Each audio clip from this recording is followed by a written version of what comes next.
Hi guys, this is the Clear English Corner and I'm Keenyn, your personal American English pronunciation coach. In this lesson, I'm going to share a few more tips with you about common stress or emphasis patterns that can help you sound more natural in your spoken English. Today we're going to talk about abbreviations, numbers like phone numbers, dates, and money, and also pronouncing names of people and places. Be sure to stay tuned till the end of the lesson where I'll share a bonus tip on making your name more clear when you introduce yourself. Okay, so diving right in, when you say an abbreviation that comes from a name or a phrase where the abbreviation is made up of the first letter of each word in the name. It's also sometimes called an initialism or sometimes an acronym. So, for example, if you work in IT, you want to make sure your emphasis falls on that last letter, IT. And I'm emphasizing the E vowel sound as I say that letter name. So instead of IT, IT. Or maybe you work in HR. Again, you want to make sure it's HR and not HR.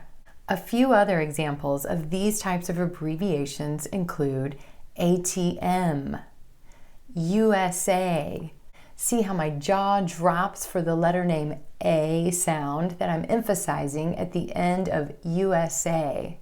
If you need more help pronouncing the letters of the English alphabet to prevent frustration when spelling things like your name and address, definitely check out this lesson here. Some other examples: ASAP, FYI, MBA, PhD, IQ, LA, TV, FBI, CIA, and CNN. These are just a few common abbreviations that we use a lot in American English, and the emphasis is always going to fall on the last letter.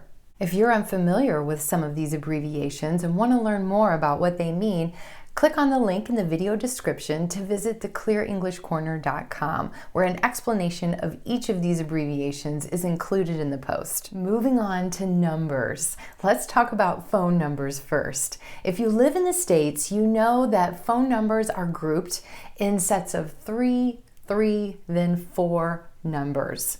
When you're sharing your phone number, you want to make sure your emphasis always falls on the last number of the grouping. So, for example, 314-555-8214. And if I'm sharing my phone number on the phone to another person and I want to be really clear, I'm going to break those last four numbers into 2 and 2. So it'll sound like this: 314-555-8214. With my emphasis falling in the middle of those four numbers and at the end with a little pause in between. So you give it a try. Pause the video and say your phone number. Awesome. All right, same thing with your zip code. When you're sharing your zip code, you want your emphasis to fall on the last number. So 63126. 90210. Again, pause the video and try your zip code. All right, let's talk about sharing dates. If you're sharing the month and the day, you want your emphasis to fall on the number of the day. So November 24th instead of November 24th. November 24th, emphasis falling on the number. April 19th, August 11th. If you need a little more help pronouncing numbers in American English, especially distinguishing between numbers like 13 and 30, be sure to check out this video.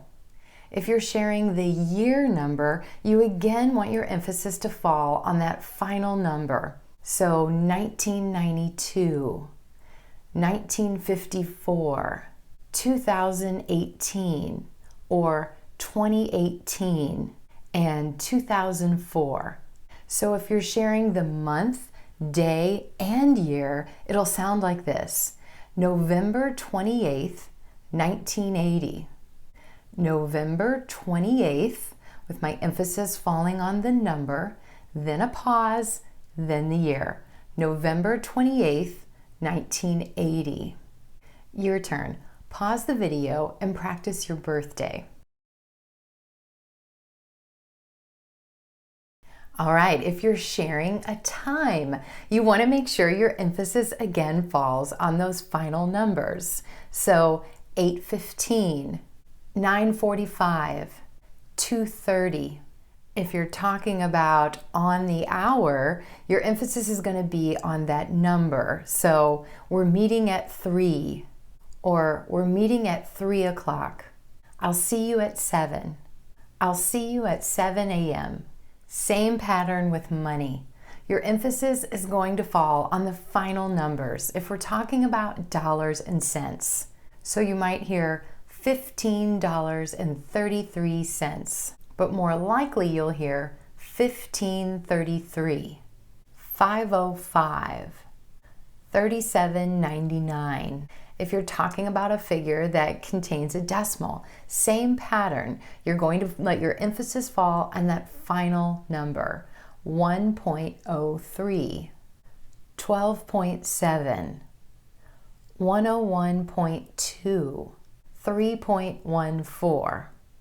As numbers get larger, you still emphasize the final number in a grouping, but you're going to add placeholder modifiers like million, thousand, hundred, and you're going to emphasize these words as well. So 6,486, 13,778,452.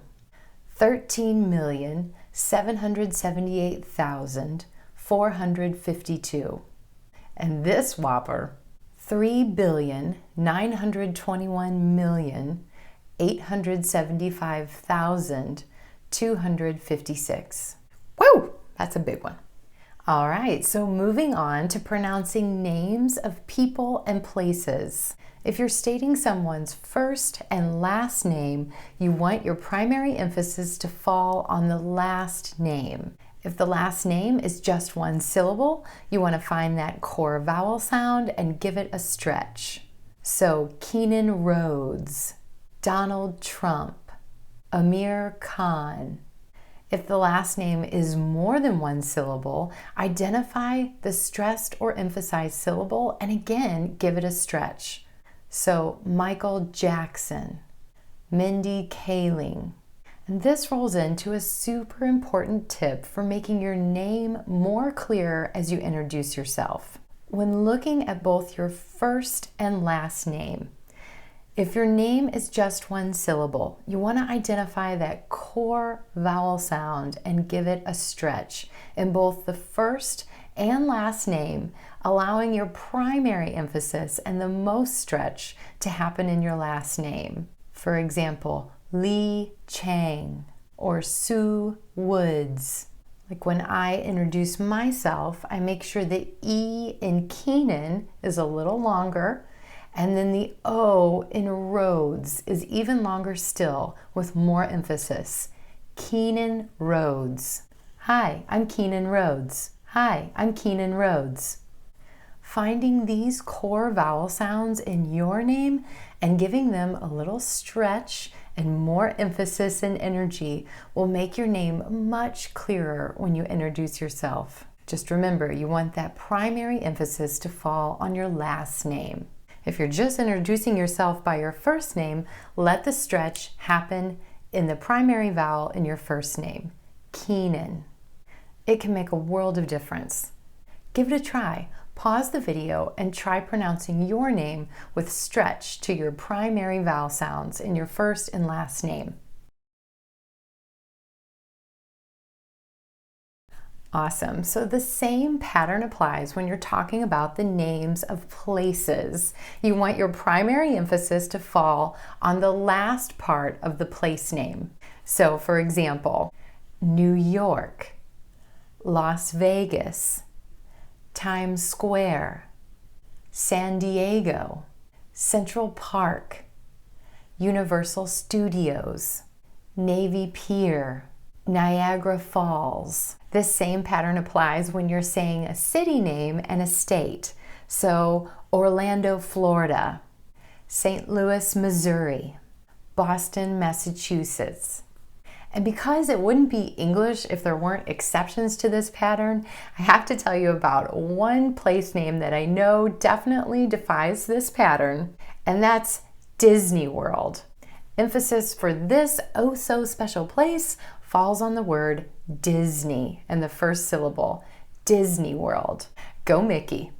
All right, so there you have it. I hope this lesson has helped you recognize some really common stress patterns that we use all the time in conversational English. Shifting these stress patterns can really make a difference in helping you sound more natural in your spoken English. And if you want a little more practice with these patterns, you know I've got you covered. Click on the link in the video description to access practice sentences with audio to help you perfect your pronunciation of abbreviations, numbers, people names, and place names. And don't forget to check out the other lessons I talked about in this video to help you in pronouncing the letters of the English alphabet and tricky numbers. Don't forget to subscribe so that you don't miss any lessons coming from the Clear English Corner.